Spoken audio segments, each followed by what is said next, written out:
Selamat pagi, Assalamualaikum warahmatullahi wabarakatuh. Jumpa lagi dengan Supriyanto Cah PCT Channel. Matur suwun bagi teman-teman saya yang sudah berkenan nonton, hadir, memberikan komentar, like, dan juga share ya teman-teman. Intinya semoga pagi hari ini jam 10 teman-teman semua diberikan keberlimpahan, kebahagiaan, hati yang damai, penuh syukur, semangat luar biasa, dan pokoknya terus berkarya unlimited. Saya tadi pagi itu nyari-nyari nutrisi motivasi teman-teman, saya dengerin ternyata di balik gaharnya seorang adik Rai di tahun 2021, beliau pun juga mengalami tumbang yang diceritakan bahwa dia hutangnya banyak, bisnisnya remuk, nggak punya tabungan, karyawannya banyak harus menggaji, terus kehilangan orang tuanya. Di balik badan yang sangar, dia pun tumbang secara kesehatan, sampai entah kena COVID atau gimana, tetapi beliau sakit dan sampai kehilangan berat badan 17 kilo gitu. Yang tadi saya dengar. Di balik badan yang kuat, kelihatannya luar biasa, jadi kecerdasan kesehatan yang luar biasa. Dia mengakui bahwa kecerdasan finansialnya juga rendah gitu. Kecerdasan kesehatan tinggi, tapi kecerdasan finansial beliau mengatakan rendah, cenderung kalau punya duit. Saat punya duit, beliau investasinya bukan investasi yang bakal menghasilkan yang bagus, tetapi justru membeli barang-barang mewah yang nggak urgent gitu. Dan pada saat dijatuhkan karena ada COVID di 2021, beliau baru tersadar, andaikan pada saat punya uang segala macam itu bisa investasi sesuatu yang bisa menghasilkan terus, maka kondisi seperti itu pun bisa dihindari. Artinya kecerdasan finansial beliau menganggap bahwa kecerdasan finansialnya masih rendah. Tapi itulah teman-teman, setiap siapapun dari kita memiliki ujiannya masing-masing, jalannya masing-masing. Ora perlu iri, ora perlu kita merasa kok begini ya hidup saya.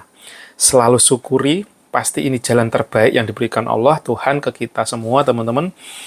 Tugas kita adalah ikhtiar, dan setiap problem yang diberikan, kalau menurut salah satu contoh pembelajaran dari adik Ray tadi, ternyata seorang adik Ray yang fisiknya luar biasa pun bisa tumbang secara kesehatannya. Artinya semua itu sandaran kita sebaiknya bukan ke kalau saya udah olahraga, pasti saya akan sehat selamanya. Tidak juga, teman-teman. Tetap olahraga itu adalah ikhtiar. Olahraga, bergerak, berwirausaha, berusaha, bekerja itu adalah ikhtiar kita. Tapi sang penentu tetap yang di atas. Maka tugas kita adalah bersyukur supaya kita tidak tumbang, teman-teman. Kenapa kok bersyukur?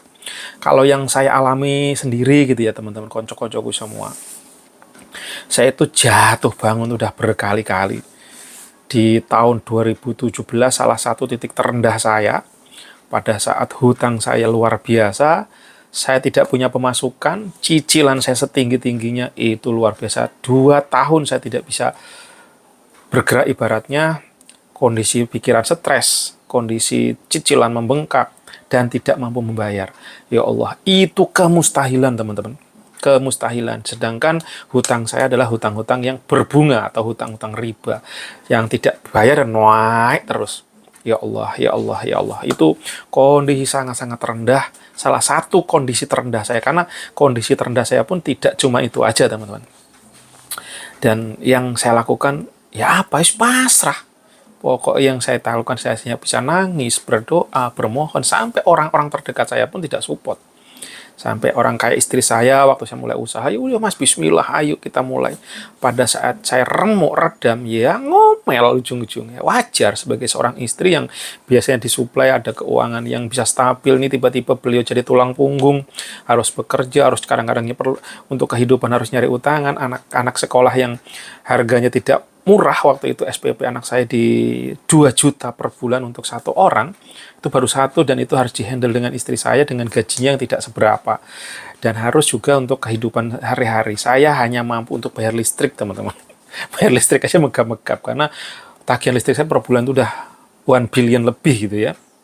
Ya itulah teman-teman, kalau ya saya tadi ada rakyat punya ujian, saya punya ujian. Jadi setiap kita punya ujian masing-masing. Saya jadi merenung, ya Allah, ngapain kita takut? Ngapain kita kok sampai sedih? Yang ujung-ujungnya nyari malah jadi sumber penyakit. Dan pada saat kondisi terpuruk itu teman-teman, yang perlu benar-benar kita pikirkan adalah jangan sampai kita menyerah, jangan sampai kita tumbang. Kalau kita stres, sumber penyakit. Saya kemarin baru dapat kabar salah satu kawan lama saya di kantor yang lama, usianya masih di bawah saya. Tahun kemarin datang ke tempat saya undang ke Wondes untuk ngobrol, diskusi, membantu Wondes, dan ternyata Oktober kemarin beliau dipanggil oleh Allah. Coba saya tanya-tanya apa penyebabnya. Salah satunya ya memang udah takdirnya beliau begitu, tetapi salah satunya adalah karena beratnya pemikiran akhirnya nyambung ke lambung dan seterusnya gitu teman-teman. Jadi hati-hati teman-teman memanage pikiran kita, terutama pikiran stres teman-teman. Karena sesulit apapun, seapapun itu, yang penting kita adalah pasrah. Kalau bahasa saya lillah ke Tuhan yang semesta alam. Pokoknya udah kita mengadu, kita menangis, bermohonlah ke Dia. Waktu terbaik dalam berdoa, salah satunya sepertiga malam. Itu dulu yang saya lakukan. Dan akhirnya habit itu terbawa sampai saat ini. Saya sepertiga malam biasanya terbangun di kisaran jam 2:30, jam 3 saya bangun dan saya bermunajat. Kalau dulu munajatnya luar biasa pada saya hancur-hancurnya. Kalau sekarang itu agak melehoi, tapi tetap saya coba istiqomahin walaupun ya kadang bolong, kadang ini, tapi sebisanya saya paksa diri saya untuk ke sana supaya saya bisa losdol dalam menghadapi segala problematika kehidupan ini. Karena saya yakin problematika kita sulit, kita punya hutang, kita menghadapi misalkan jualan kita loyo, itu semua pasti ada maksud dari Allah supaya kita mendapatkan pembelajaran, supaya kita makin dewasa, supaya kita makin kuat, supaya kita mau untuk belajar. Contoh nyata saya ini teman-teman. Saat ini usaha saya lagi turun, penjualan saya lagi drop berapa bulan ini. Setelah saya coba tanya-tanya, saya ngobrol kanan kiri ke orang-orang yang berwirausaha, ke teman-teman gitu ya. Majority memang ternyata sama. Mereka juga turun teman-teman. Ada yang jualan di pinggir jalan, ada jualan yang sewa ruko, ada yang jualan online, ada juga yang jualan di pasar.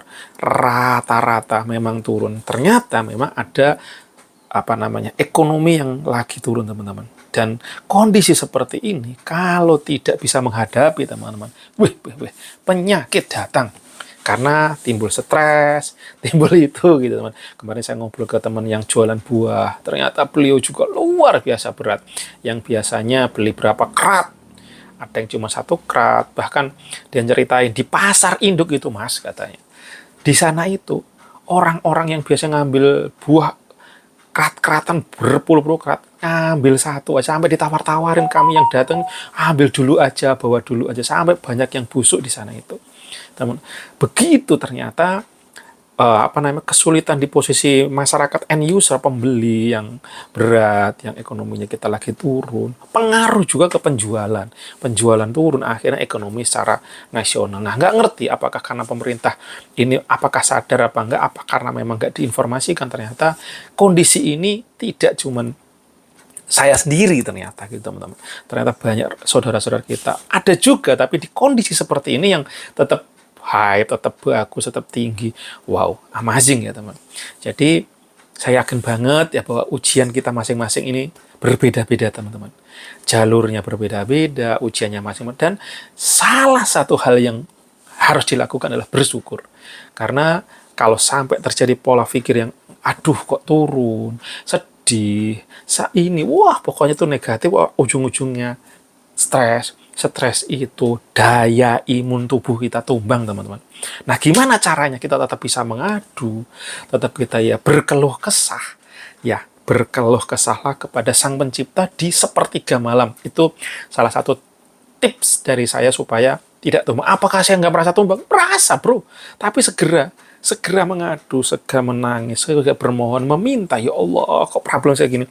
Minimal solusi belum keluar pun, tapi plong di kepala tetap karena kesetresan kita tumpahkan kepada Sang Maha Pencipta. Itu menurut saya Bang solusi terkeren, karena ya kayak tadi teman saya tiba-tiba dipanggil Allah pada hari kemarin masih bagus saja, sisi kesejahteraan mestinya kerja juga udah study juga udah S2 sudah ini, tetapi karena pikiran yang berat akhirnya bisa pengaruh ke lambung kena emah segala macam dan kemana-mana. Dan saat ini yang salah satu penyebab sakit yang mengerikan, yang berbahaya, bahkan bisa sampai menjemput ajal, itu salah satunya adalah dipicu oleh lambung. Apalagi pola makan hidup kita, ternyata teman-teman di majority kita ini terdidik makan makanan yang memang secara healthy-nya kurang gitu. Bukan healthy kurang ini karena makanan jelek, tidak, tapi karena kita konsumsinya berlebihan.